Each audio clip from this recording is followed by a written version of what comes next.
everybody. Hi. Thank you very much for being here. I really appreciate this. And you didn't know we were going to give you chocolate. Boy, that still got a good turnout. If you did not get chocolate from us, please, before you leave, let's get one. We brought it from Costa Rica just to sweeten this deal.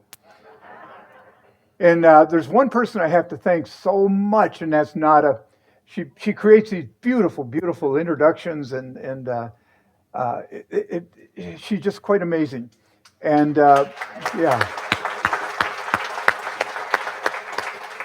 And the reason we're doing that is because she asked me to. She's wanted to do a Royal Oaks Travelogues, because most of us do a lot of travel. Let's share our travel experiences with the rest of the residents.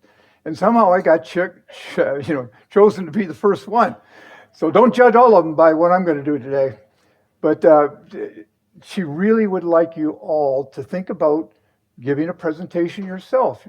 You get on her calendar, and she and I would both help you. If you need help, you want help, we could help you put together the visuals and all that kind of good stuff. We'll do anything we can to make it successful.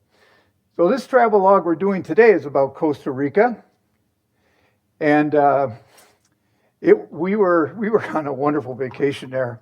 I'll have to say, it was just a gorgeous time. We went in February, and you'll see why we chose February in a few more slides. But we had 2 weeks there, and it was the most spectacular vacation, most organized vacation, without a flaw, that we've ever been involved in. And we were very excited about it. We'll talk about that. And I cannot wait to show you my 5,358 photographs. You're laughing? Oh, I'm sorry, that's a mistake. That's actually the elevation of the volcano we went to see. I can hear the sighs of relief out coming from the audience. Okay, there's that little country, Costa Rica, in Central America. And it is a wonderful place. It's at the north is Nicaragua, at the south is Panama. And they have one city, if you will, and that's where you fly into, San Jose. It's a beautiful country. They have a mountain range that goes down kind of through the middle of it, up to 12,000 feet high, and that mountain range plays a very big role in weather. On the Caribbean side, it's the wet side. On the Pacific side, it's the dry side. And I've got dry in quotes because it ain't ever dry there. It really is. It rains there. That's how it gets so green. But the fact is, there is a dry season and a wet season. So here's a few things about Costa Rica. It is only the size of West Virginia, and it has no army. The president back in 1959 disbanded the army so that the folks, the residents, the people who live there have better health care and better education. He spent the money on those things for them. It is a country that is basically 25% forest because it's very important to them. They actually pay farmers and others not to cut down trees, not to denude the forest. It's very important to them to keep what they have, to keep it wild. And the wildlife down there is amazing, which is why we went down. It's a blue zone. It's almost like the perfect combination for the people who live there. It's a healthy lifestyle. It's a very strong family ties. There's only 5 countries in the world that are considered blue zone. It's a very special place. They don't have a zoo. They don't believe in putting animals in zoos. They have rehabilitation centers that maybe specialize on things. And I'm hoping that they have a jaguar rehabilitation I would hope to go see sometime. But no zoos. They take care of their animals there. And it's very politically stable. There's been 16 elections over the years. Everything goes very, very smooth. Very democratic country. And, believe it or not, they play the national anthem every morning on the radio. Pretty cool. The best part is they take American money. Eagerly. They do take American money. Matter of fact, I was talking to Leo, I mentioned that, and he was on a previous trip some years ago. He went to an ATM machine down there, put in his card, and American money came out of the ATM machine. Yes. They have clean water. This is not Mexico. It is very clean water. You can, Jet and I never ask for anything other than tap water. You eat the fresh vegetables, the salads, everything like that they bring to your table. We never even had a hiccup come out of it. And thank you, they like Americans. They really do like Americans, and it's obvious. The other thing they like are older people.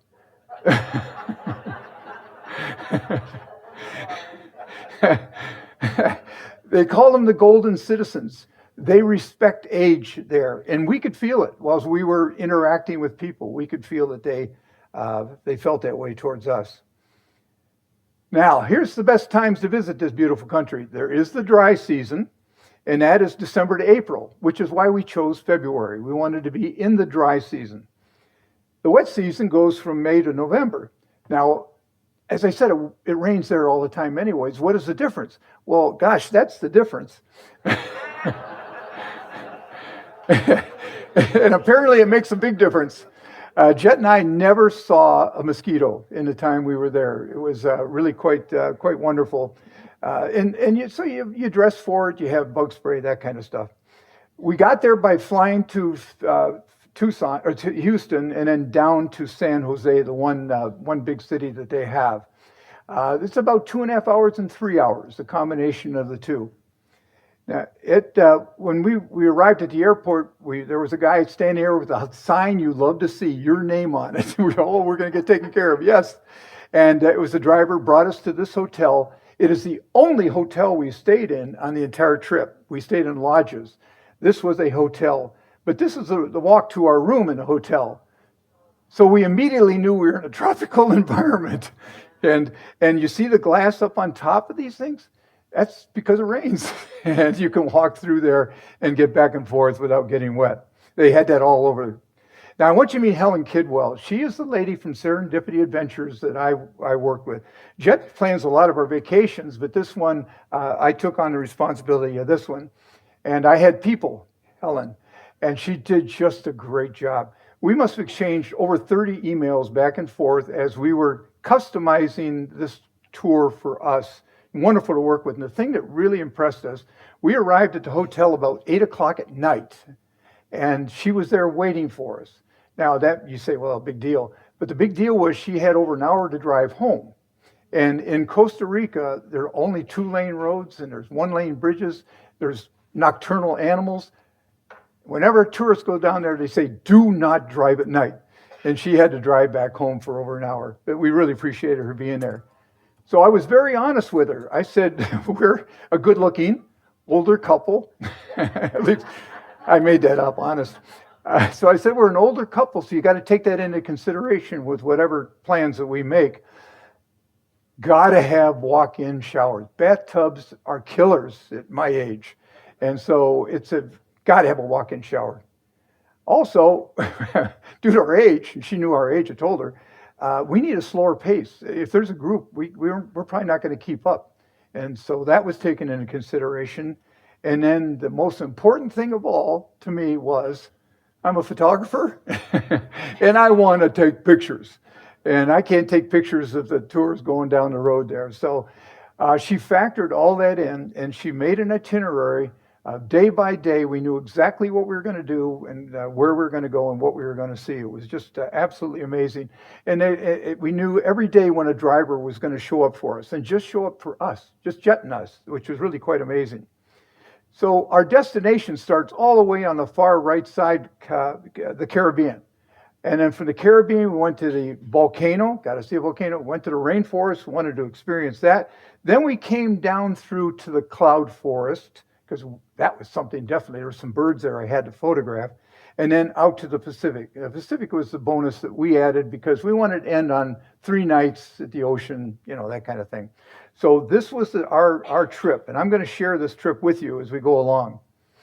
Well, at 6:30 in the morning, this bus shows up to pick us up. And there was another couple on board because they were also going to the same spot. They weren't part of us in our tour, but very nice couple from Switzerland. We really enjoyed the time we spent with them. So they picked us up, and we had a 3-hour drive to get to a river, and then the river, an hour and a half up the river to get to our lodge. This is really, there's no roads to get to this lodge. It was a fabulous experience. So we're driving in the morning. I pointed the camera out the window because that's the mountain we had to go over, the mountain range that you saw. We were going to the wet side. And we actually, at 4,000 foot, they made a tunnel a 2-lane tunnel, of course, but they had a tunnel that went through to the other side. And about an hour and a half or so into the drive, we stopped for breakfast. Beautiful resort. This is a very high-end resort. And we had a wonderful breakfast, all taken care of by the tour. Nice restrooms, we got to relax, put us back in the vehicle, and then we started heading back out again. But on the way, we went through a banana plantation. The crops grow there depending on the amount of rain, the elevation, all that kind of stuff. Well, we were going through a very heavy banana area. And it's so interesting. This, by the way, everybody heard the name Chiquita? Yeah, that's them. And what they do is they wrap them to protect them from birds and insects and let them grow without being harmed. And if you see those metal railings there, that's actually a little banana train. When they're time to pick, they pick them, they put them on the train, and then that train goes around until it gets to where they're going to be personally handled, by the next step in the operation. Very fascinating. They literally, this sometimes crosses the road, they have guardrails come down, and the bananas go across, and then you proceed on. It was really fun. So then we wind up at this place at the river, where we were going to get on the riverboat. Now, we really didn't know we knew we were going to go on the river, but we didn't know how it was going to handle it. All these people are here. They said, "Oh man, how is this going to work?" Well, our guide found us. The name was Boney. We love this man. He was fabulous. He was with us for 3 days, and he took such good care of us. He lived born and raised 5 miles from the resort, and he just knew everything about the area. And he introduced himself, and he gave us our room keys. Well, there's only 12 rooms. There are only 12 buildings, and we were in building 1, which became a habit. We were in the first building nearest the restaurant and every place we stayed because we were old. It was surprised the daylights out of us. So then we go down to the river. They got all these boats. What's going to happen to us? We have no idea. And so we get to the boat, and there's a couple from Switzerland, and there's our boat. We have a driver, we have our guide, and we're now going to take an hour and a half ride up this river. And we see wildlife the whole way. And with our guide, he's pointing it all out. He's explaining what kind of birds we're seeing or more. And I was really thrilled with this picture because you don't see two different species together like that. I thought that worked out very well. And iguanas, there's iguanas everywhere. And so as a photographer, I'm just having a grand time. Yeah. Note to self, you do not swim in the rivers in Costa Rica. They're taught that a long time ago. And here we're coming to our lodge. It's called the Manitas. We're arriving at it, and that's the entrance to it. And here's where it actually is. The Caribbean's over on the far right. This is our little place. There's 12 buildings, four buildings. You can see those together. And there's only 12 rooms for anybody to stay in. It's a really wonderful place. This was our building. And it had a walk-in shower. And it not only had a walk-in shower, it had a walk-out shower, which I thought was a really great combination. Wonderful. We asked to stay in high-end places, and boy, they really, really did take good care of us. And at night, they had a restaurant. We got 3 meals a day there because you can't go anywhere. You're at that hotel, so they feed you 3 meals a day. It was a wonderful place. And the food, we had fabulous food. I mean, everywhere we ate. Sometimes we knew what we were ordering, sometimes we didn't, but it was always absolutely tremendous. And we never worried about water, except when it rained. And boy, it rained. But the interesting rain that they have is it rains for like 20, 30 minutes. Bam! Boy, it just comes down like you cannot believe. And it's a fun thing to experience. Well, now we're in the next morning, our first tour. This tour, most of our tours were morning tours. They get back sometime 1, 2, it all depended on what the tour was like. But almost all of our tours were morning. This is morning and afternoon. So the driver's ready for us. We get together with our friends from Switzerland, and the guide and the driver are both scanning the water and scanning the trees, trying to find some wild animal to point out to us. And they're coming up, he says, "Oh my gosh, there's a sloth there. Hey, it's a sloth." you don't get excited about a sloth unless they're actually moving. And this guy was moving, and they were really excited. Of course, I'm like, is there a sloth up there? You said there's a sloth in that tree. Where is it? Well, all the guides have laser pointers for blind old men. And so they follow the laser up to the tree, and there's a sloth. Really great. I want to give you a few sloth facts. You probably want to bring this into a conversation later this evening. All sloths are three-toed. We always knew we were two or three-toed. All are three-toed, the back toes. They're all three. The fingers, the front, are two or three fingers. I didn't know we learned that on the thing.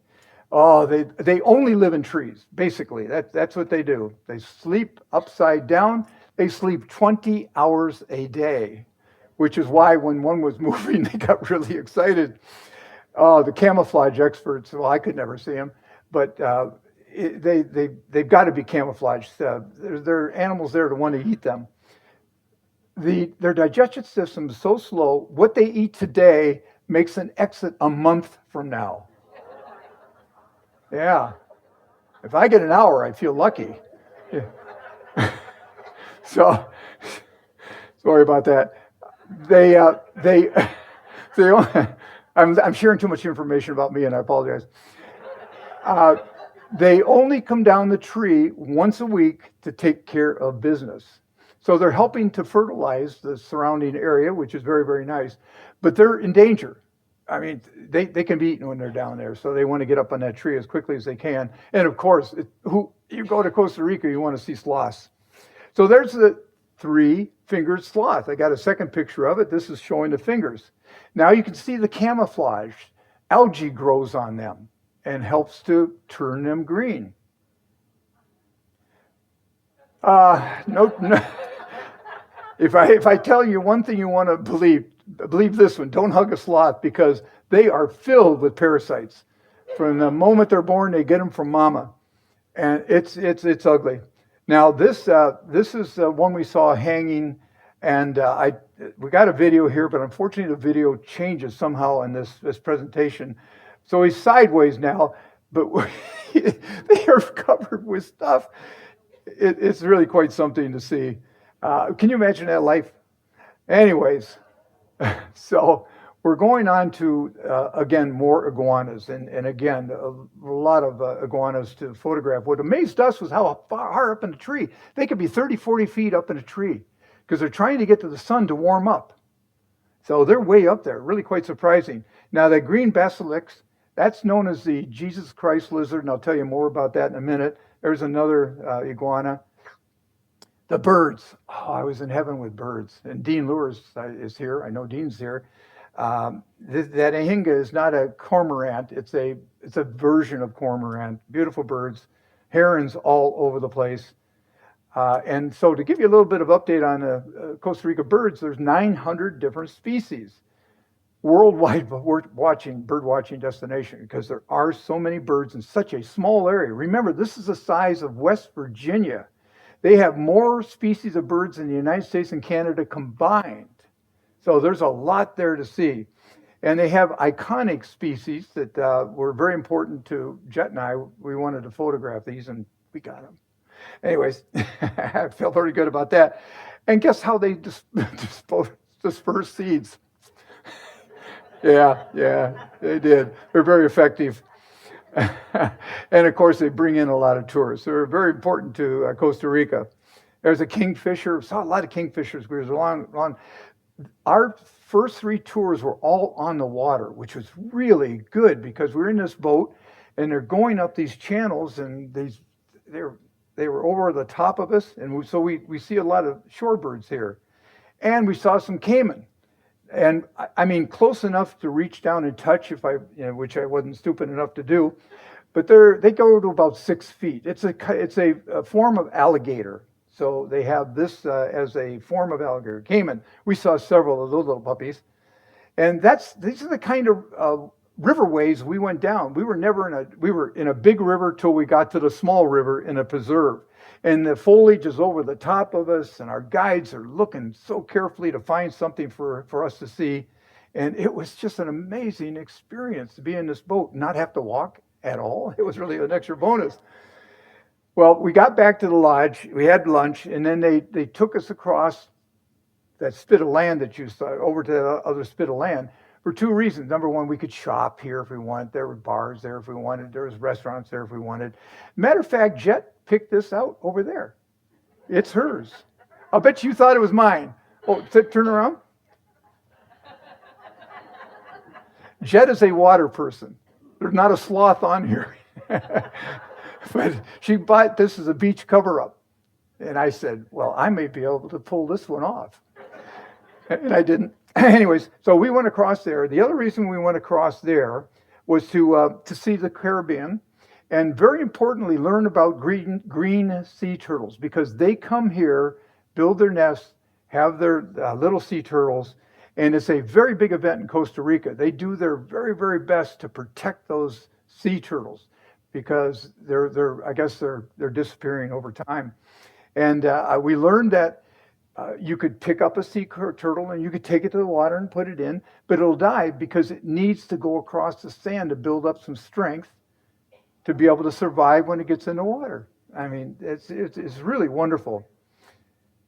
Okay, that was that afternoon. Then the next morning, we're back in the boat. We're going off to another national park. Now, he was just going to sign into the national park. Hey, we're here. We're registered. And I said, I'll stay in the boat. And then pretty soon, Boney came running back. He said, Bill, you got to grab your camera. You got to come with me. And so we go about 100 yards away because there was a alligator turtle there, alligator snapping turtle. And he said, I have not seen one of those in 20 years. And there was actually two because they were mating at that time. And so it's a twofer kind of thing. But hey, I got an alligator turtle. And there we are. We're back on the main channel over here. And then you go into the forest, which is just a wonderful way to spend time. All kinds of birds again. Love them. We actually saw an osprey. We have ospreys up here. But they're there. Another hawk I couldn't identify. Now, this is very interesting because we were assured that these two just had sex. And he could tell by the color of the male, or maybe the look on the female's face. I don't know which one.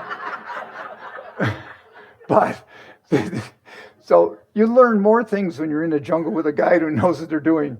Now, this is a Jesus Christ lizard. It's another one from the one that I showed you. Now, why in the world would they call this thing a Jesus Christ lizard? Oh, it's not going to work. There it goes. It walks on water. Isn't that cool? Oh, we saw monkeys. I don't think we saw as many monkeys as we expected to see, just our luck or bad luck, but we did see bunches of monkeys. And then our first toucan variety. I was there to get toucans. And this is a relative to toucan called an aracari. And I must take 100 pictures of this because I finally found the bird, one of the birds I wanted to have. So anyways, that was very exciting to see that. And then coming back to the lodge, there was a rainstorm coming up the river, and that's Jet. And so he said, quick, grab these ponchos, put them on, and it poured. It came down so hard, and the boat's going 30 miles an hour, and it's pelting us like you wouldn't believe. I somehow managed to get my cell phone out. I took a picture and got Jet, but it added to the fun of our experience. Well, this is our breakfast. This is what they call a transition slide. We're going to go to the next day. This is a typical breakfast. You always have plantains. You always have rice and beans. And we found out different restaurants season them differently, but they have different seasoning for breakfast, lunch, and dinner. But they're always rice and beans are there for everyone. We did not suffer for food, just like Royal Oaks. So the next morning, we have to leave that lodge and go on to another one. And we'd love to go back to that. It was really a very special place. And so now we're on the way. We got our guide. They're looking for stuff that they can point out to us. And then the rain came down. And then we went directly to the place where they dropped us off. We had a driver there just for us because this whole trip was just about us. We had a driver there to take us on to the next lodge. And we stopped there at the same spot, for lunch. They bought us lunch. Very, very nice to do that. We get back in the car and we're going on the next lodge, and hey, there's a sloth. So he pulls over the side of the road, and so I get the sloth picture. Every guide, every driver knew that I was there to take photographs, and they were so helpful. I mean, I just cannot compliment them enough. It was all about the photography and not about me. We went to a pineapple plantation area. Pineapples are a huge crop there. Worldwide, it's huge. It's the biggest distributor in the United States. They're pineapples, not Hawaii. And so they just control that market. And it goes for miles and miles and miles and miles and miles when you're driving through it. They have water buffalo there, which I had no clue. That's an African animal. They brought the first ones in 1974, and they use them for beast of burden. Use them for milk. They use them for meat. And they use them to mow grass and probably fertilize too, in actuality. So that was fascinating, I thought. Here we arrived at our next lodge down there in the corner.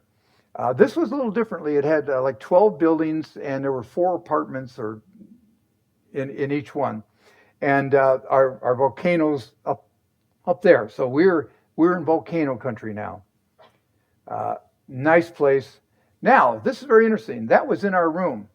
And I don't care what age you are, when you have one of those in your room, you do things you haven't thought you could do for years.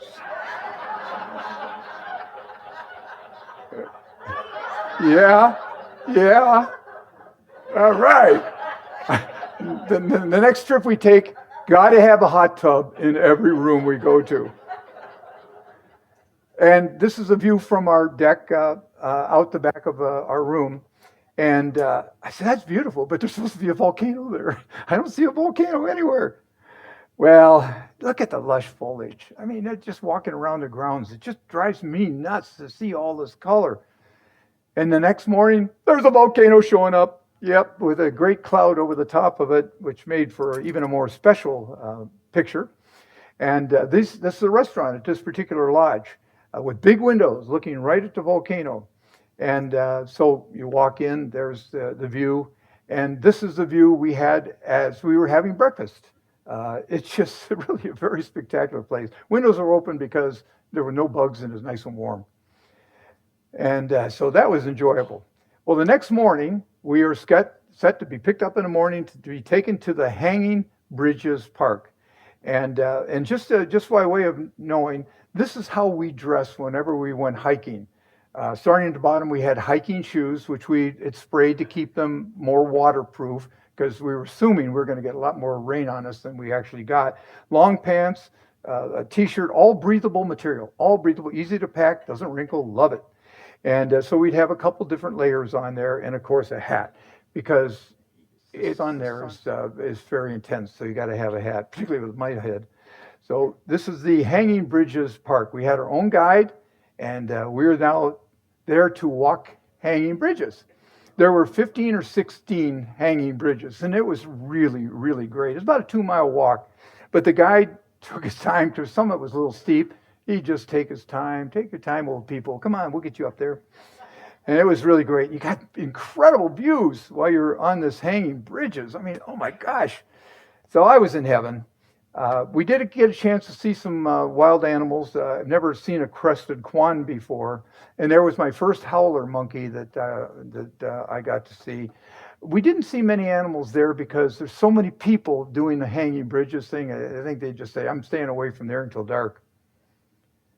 Oh, and we saw our first viper, which is, they have some very seriously venomous snakes there. This is the eyelash pit viper. You can kind of see the eyelash back in the back there. That's where it got the name from. But it was 4 or 5 feet away, and I took a really lousy photograph. But it was the first snake that we saw. Well, this is back in our lodge, and this is a picture at night because it's a prettier picture than at daytime. We went there for lunch, and we probably went there for later too. But this is the bar at the pool, which is really great, and a restaurant. And that was our lunch. Oh man, again, to make it hungry. Yeah. And the volcano totally revealed itself as we were sitting at the pool. So our normal day was maybe a half a day tour, get back 1, 2, I don't know, whatever time we get back. The rest of the time is ours. We would get off all of that stuff, put on our shorts, put on a golf shirt, whatever it happened to be, go out to the pool, swimming pool, whatever we decided. And everyone is in the forest. So they all have walking trails. So you can go out and walk and enjoy yourself all you want to enjoy yourself. It's just a marvelous way. Now, this volcano was active from 68 to 2010, active to the point that it wiped out 3 villages and killed 87 people. So right now it's not active, and so that's the way it is. Let me give you a little bit of information about volcanoes, because if you go to Costa Rica, you'll learn about them.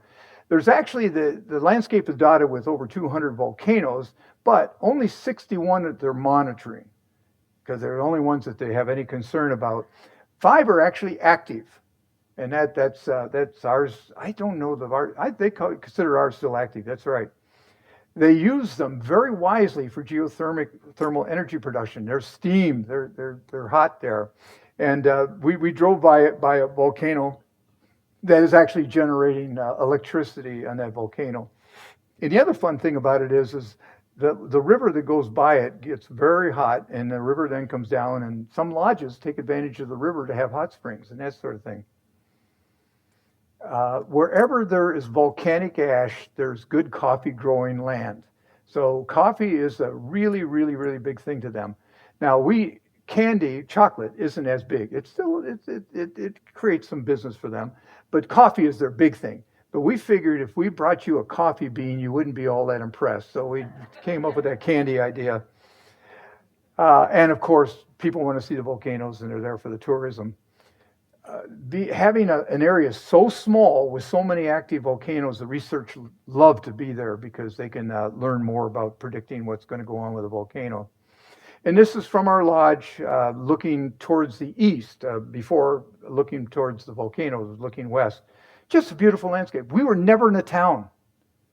We were in these lodges in the forest. They were just really spectacular. And then the next day, we were on a sloth tour. To a driver and a guide. They needed both of them to try to find these guys. And we were going up paths like this, and there was a sloth there. We did find it. That little light brown, reddish brown area, that's a baby sloth. Yeah, you can't really tell, but that was a baby sloth. That's why Mama's happy, because I think it's sleeping. So we did get to see some sloth. That was always nice to have a chance to do that. But for me, the actual better part of the day was we stopped at this very, very small lodge. And that was the restaurant for this lodge. And they had tables that they set up. We had our table there right in front of bird feeders, back in the back. And they brought us fruit, they brought us munchies, they brought us tea, coffee, whatever we wanted to have. And we got to sit there and then have birds come in. And I was in heaven. The clay-colored thrush is the national bird. It's kind of boring in comparison with a lot of birds, but apparently it has a very beautiful song. And the national anthem is apparently somewhat based on the song of that particular thrush. So that's why it's a national bird. The tanagers that are there, just the colors just drive you nuts. And as curassows, Mr. and Miss Curacao, they got to stand at least 2 feet tall, I think. They're ugly as all get out. Nice to have a tanager next to it. So then after we do that, we come back home and we have a dinner. And again, we fed real well. That is French onion soup. I wanted to see what their French onion soup was like, and so I ordered that in addition to the other stuff. Oh, this is sorry for the folks. I'm really lousy with a cell phone for a camera. So what do you think this brown thing is down the bottom? It's lava cake. We're in front of a volcano. Of course it's a lava cake. Oh, to be able to have a lava cake in front of a volcano, that was priceless. All right. So we leave there and we go to here, the Hideaway Rio Celeste. And another wonderful experience. We had a driver pick us up, take us right there. And oh, what a place we had this time. They had 28 buildings, something like that. And we were building number 1, because that's the way it always worked for us. And there was our deck, there was our bedroom, walk-in shower, walk-out shower. a beautiful pool with a walk-up bar. Oh, it's like my perfect place.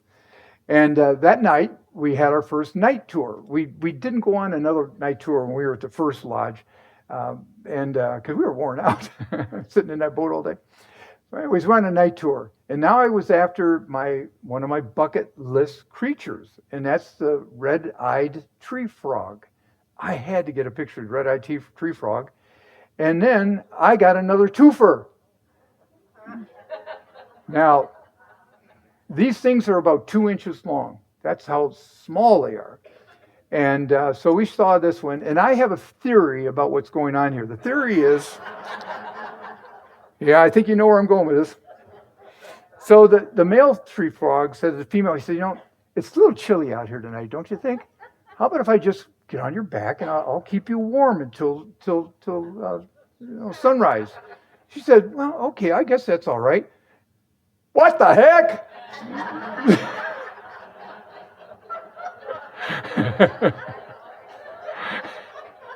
There's nothing like being a tree frog. But you can see the red eyes, that's for sure. Oh my God, colorful. It's wonderful. I wish we could have seen a lot more of them.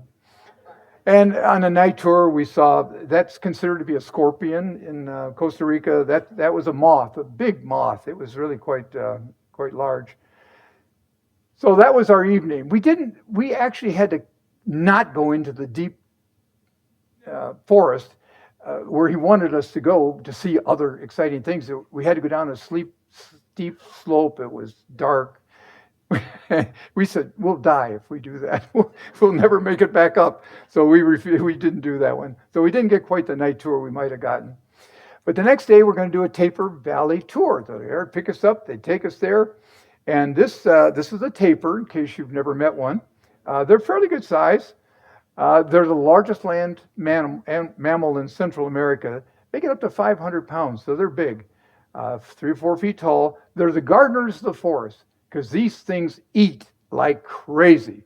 And then they leave the fertilizer behind just so it continues to grow very, very nicely. And they're excellent swimmers. They really do swim well. And they have a little thing that can stick out of the water, which is... Now, they're nocturnal, so in the morning, we're not going to see one of those things. They did send out guides to see if they could find a wandering tapir, but that never happened. But most importantly, because I'm a photographer, we came to this place. They took us to this place, which was fabulous. We weren't going to be walking out in the forest hoping something would show up. This is a bird platform with a whole bunch of food out there for the birds. And they just started showing up. It was a spectacular thing. Not only that, they had coffee, they had orange juice, they had sweets, they had fruit, and they had a sparkling clean restroom. Oh, I love that. It was perfect for somebody like me.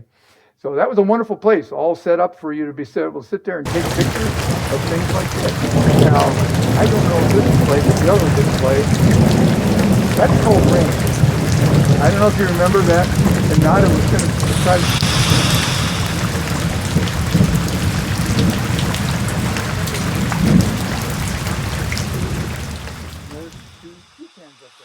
So it lured in all kinds of birds. And again, I'm just having the greatest time imaginable because of all the birds. And this Monzumas, that bird was actually a pest to us in our previous lodge because they're very social. They're in big families, and they were roosting right in a tree right in front of our place. And at dawn, they made the darndest noises, so they were our wake-up call every day, but they're a beautiful bird. And then the collared aracaria showed up, and this is how they eat. They have that long bill, they get something, throw it back to the back of the throat and swallow it. That's how they eat. And they use that bill for defense. They use that bill to get the stuff that's kind of tough to reach. They use the bill to impress somebody of the opposite sex. So there's a lot of good uses there. And that's the one I wanted to get. That was the photograph. It was my bucket list photograph, a yellow-throated toucan. And I was very, very happy that I was able to get that one. Then, this was huge to the locals.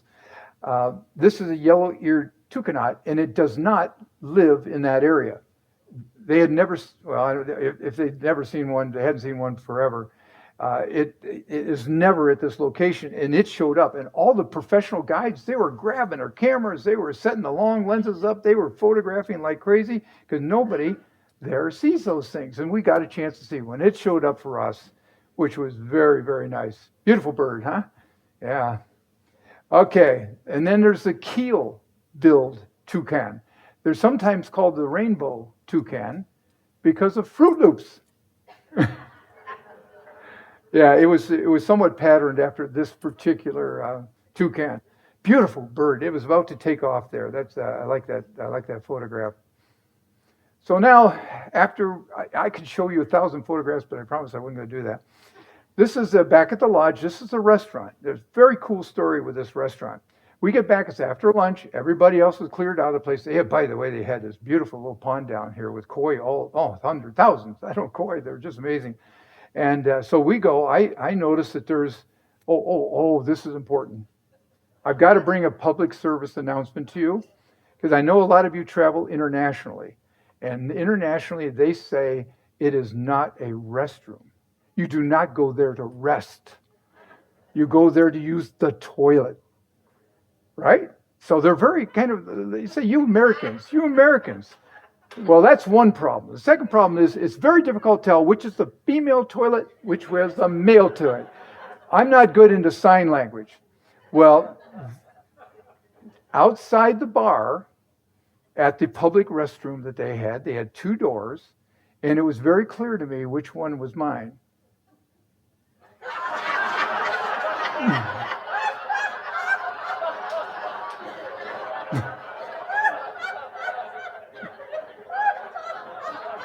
I'll let you savor that for a few minutes. Okay. The other really cool part about this is I saw this open window and I saw the bird feeders in the back. And I said, man, I got to go to that. I want to sit at that table. I had my camera, of course, never go anywhere without it. And we were having a very nice lunch. And the manager came by and we were talking to the manager and said, oh, man, so great. They got all these birds and that stuff I can photograph there. He said, well, I'll tell you what I'm going to do. I'll be right back. So he came back and he brought that number 1 sign you see there. We were in room 1, right? He said, this table is yours for as long as you stay here. Yeah, it was really, really cool. Just wonder how wonderful how we got treated. And some amazing birds I got to photograph there. Much more than another aracari. Much more than I'm able to show you here now. It's just, you're in heaven. And Jed had binoculars, so she could experience them up close to hummingbirds, over 400. I got about a half a dozen different hummingbirds, but that was my very favorite one, the white-necked Jacobin. Lovely bird. Another one. Now look at that squirrel cockatoo. Is that not the most beautiful bird you've ever seen in your life? It was even posing because it knew it was the best side. It was really something. I just love that photograph. Okay, then all good things have to come to an end. So we had a driver, wonderful guy. He drove us a couple different places. I loved him. He would actually work for Serendipity. And so he was going to drive us from the hideaway up there in the top down through the mountain range until it got to the Monteverde Lodge, which is about a mile high, basically. And on the way, we stopped at this little refreshment stop where, I'm sorry, another out of focus picture. What was that called, honey? I don't remember what that was called. Some kind of ice water or something like chocolate ice water. So we had that. Just really wonderful people. They were so nice. And they also had bird feeders. So my first and only butterfly, I got a picture of a butterfly. And then the motmot, the Lessons motmot. That was one of my bucket list birds.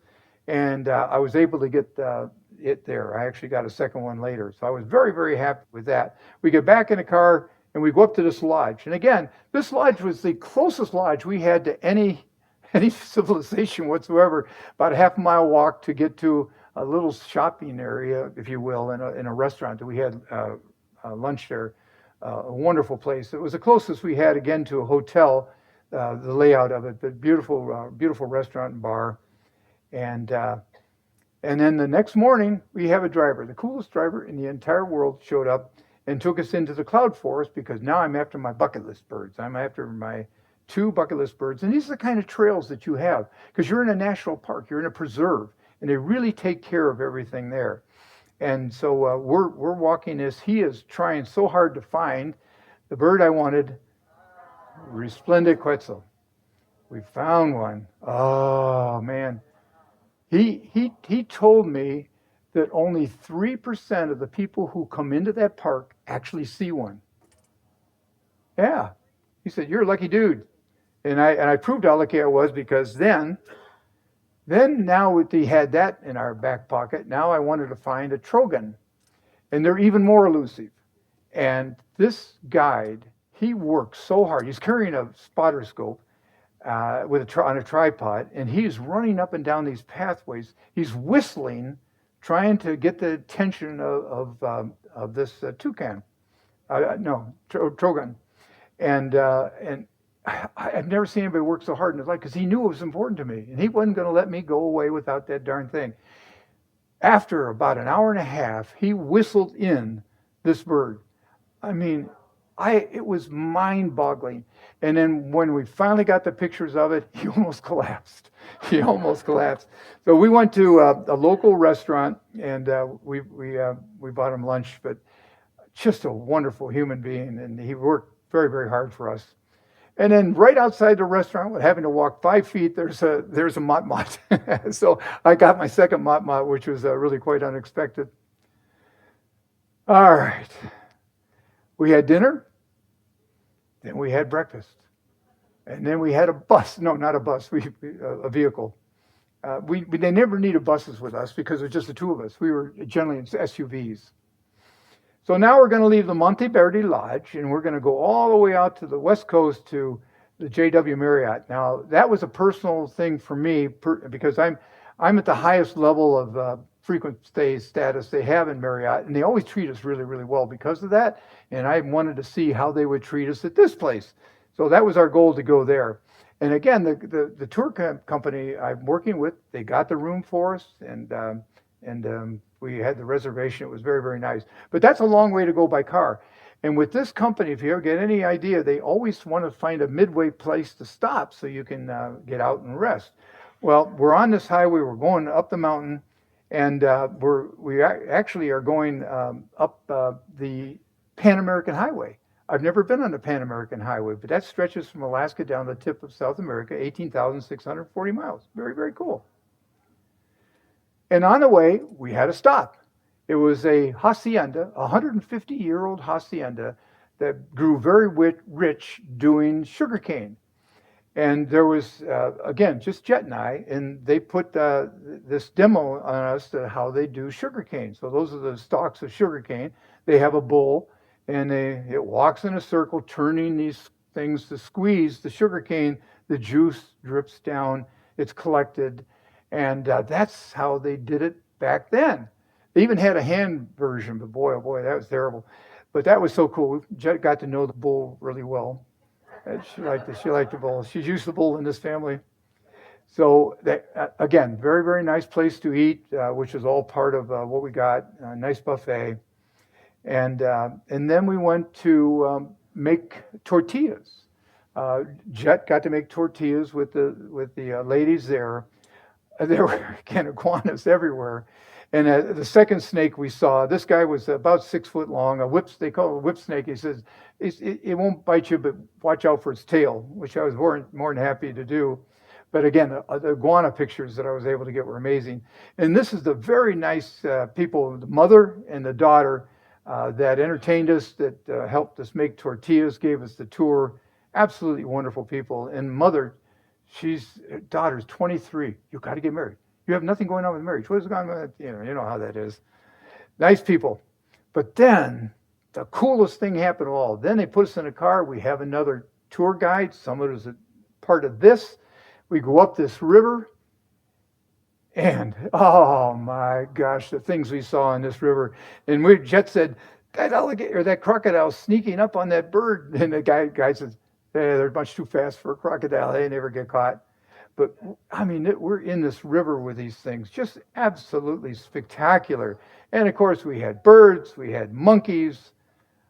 And it's very interesting. They have beautiful trees there. So if you're an arborist, you would love that was really taken by that particular tree. But they have another tree that's very important. They pointed out to everybody. It's this guy right here, and they have a name for it actually. It's called the tourist tree.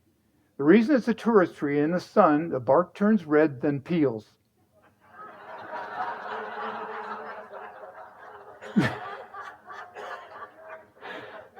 And believe me, that sun, you're 6 degrees away from the equator. So, I mean, that sun's there for you all the time.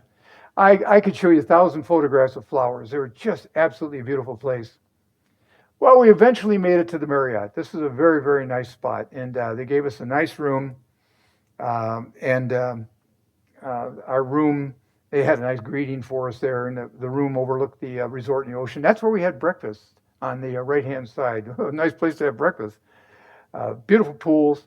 The boat on the right, that was part of what we signed up for in advance, and that was to take a sunset dinner cruise. And they call it whale watching too, but it really wasn't whale season. We didn't see any whales, but that was more fun. It had a totally open bar for the entire time you're out there, 4 or 5 hours, 6 hours, whatever. Totally open bar. They never questioned how much you drank, as long as you were vertical. And it was just wonderful. You could jump in the water, go snorkeling. This was a view from our room. And this is our last sunset in Costa Rica. Gosh, it's coming to an end. I'm sorry. But I hope you want this to continue. Well, then the next morning we had, the last morning, I should say, then we had a driver that took us to the airport. And we had to leave at that particular point. Hated to go, but we had a great time while we were there, that's for sure. It was the only vacation we've ever been on that there wasn't 1 second of disappointment anywhere. 1 second. It was just incredible. And there was a contact with this company through WhatsApp. They were keeping track of our entire trip, getting feedback. How's it going? One morning I got a text saying our driver's stuck in traffic. He's going to be a little bit late. He was 2 minutes late. It was really wonderful how they communicated. But I got some really good news. Nada would like to put together a Royal Oaks trip to Costa Rica. Yeah, Nada, yeah. And you know the kind of trip she put together. We're going at it 2 different directions. She's working with the professional group she works with. I'm working with the group I work with. We could have a repeat basically of what we did, or you can have a whole new experience with what she's coming up with, or a mixture of the two. How many people would like to go to Costa Rica? Oh, 1, 10, 20. Excellent, excellent. There's a lot of work to be done. There's a lot of details to be worked out, but Nada and I are working on that together. And we would be more than happy to, when you'll see a notice somewhere along the line giving you an opportunity to sign up, and you probably would be going the dry season, end of February, early March is the time frame she's looking at that works. So I'm glad to see all those show of hands, because it will be designed with you in mind. It will be comfortable. It'll be convenient. It'll be gentle. But you'll see a lot of things. Now, we purposefully wanted to go into the forest. That was our goal. We did not want to go to any tourist places. We did not want to go to a town. We did not want to go to a coffee plantation. I made all that very, very clear, and we didn't. But you could. If that was something that was important to you. It wasn't important to us. We wanted to be walking those trails and see what we encountered, and we got that opportunity. So any questions? Yes. Hi, Sharon. You mentioned such great service from some of these guides, etc. What was the tipping situation through all of that? Thanks. What was the tipping situation with the guides? Basically, the level of tipping is, if they're okay, in other words, they're not bad, $10. If they're better than okay, $15. If they're outstanding, $20 or more. And that's basically what we did. Well, every tour. Yeah, every tour. Right. We did that. We probably went through $500 in cash. Yeah, well worth it. But they take American money. So just you give what they actually don't really expect tips in a restaurant. You do not expect tips at all. The bars, they don't expect tips at all. If you leave something, they're really very, very appreciative. And the guides were the same way. It was like they were, oh, thank you very much for that. We got another question over here. I didn't see any spiders. We didn't either. Oh, good. Thank you. Well, no, we never did. I certainly didn't. Good question. When we didn't see mosquitoes, as I mentioned. Yes. Okay, here comes Jet. She's.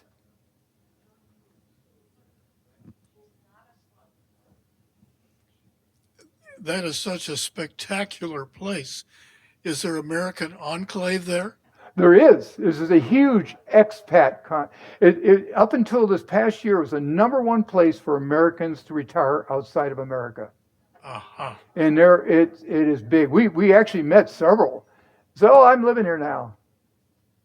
It's very affordable. I mean, it is amazingly more affordable, I think, than their average places here. And the smart ones, what they do is when American ones come down and buy property or a building, they find a Costa Rican native to buy it. Because if they walk in the office, it's going to be twice as much money. Oh, Americans here. Did you have any plans about going to the peninsula side? What? The peninsula side of the country. No, we did not. We were there one other time, so we didn't repeat that. We want to see all new places. Yeah, good question. Jerry's got a question there. Yeah, I'm just wondering, do the frogs have hot tubs?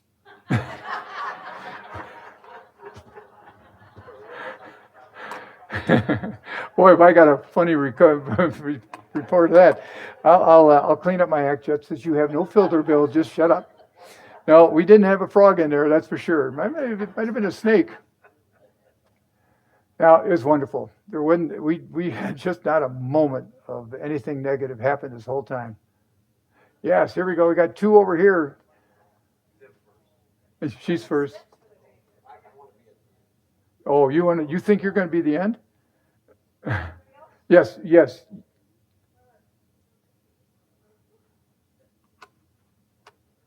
My exercise. Yeah. I just have a comment. I want to thank you. I'm a new resident and really was excited to see that you're starting not a Travelogues. Yes. And you did a fabulous job. I just want to say I know a lot of people travel a lot. Thank you. Yeah. Thank you.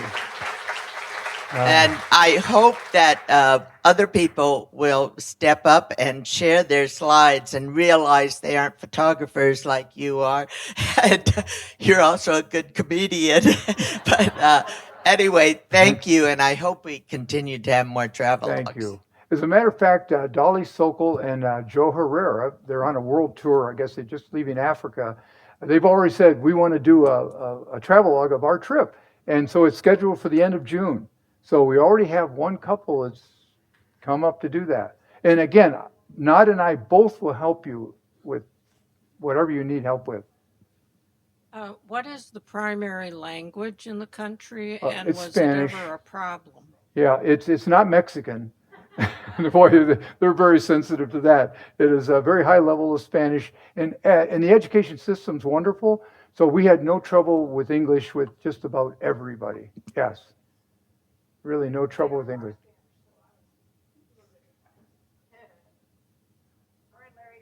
Okay.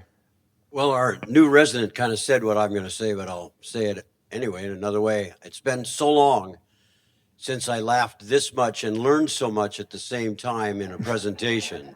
So you just did a great job. And on this next trip to Costa Rica, Sandy and I'd like building number 2. All right. Well, it's a couple minutes to 3. Thank you all very much. And Gerald and I will be here for a while if we can answer any more questions for you. Love to. Oh, there's some more.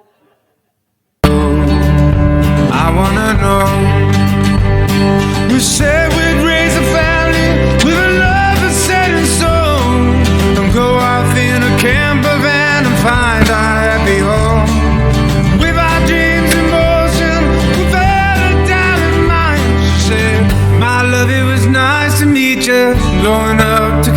Costa Rica.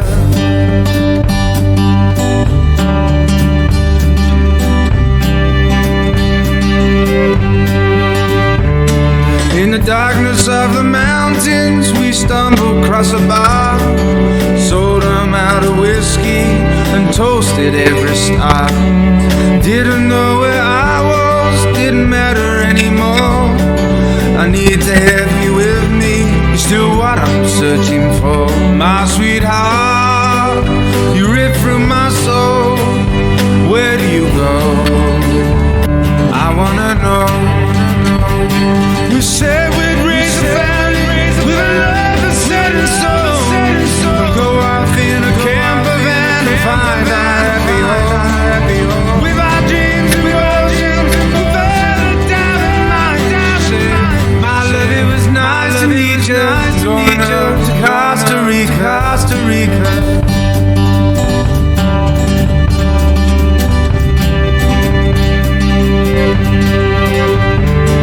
In the darkness of the mountains, we stumbled across a bar, sold them out of whiskey and toasted every star. Didn't know where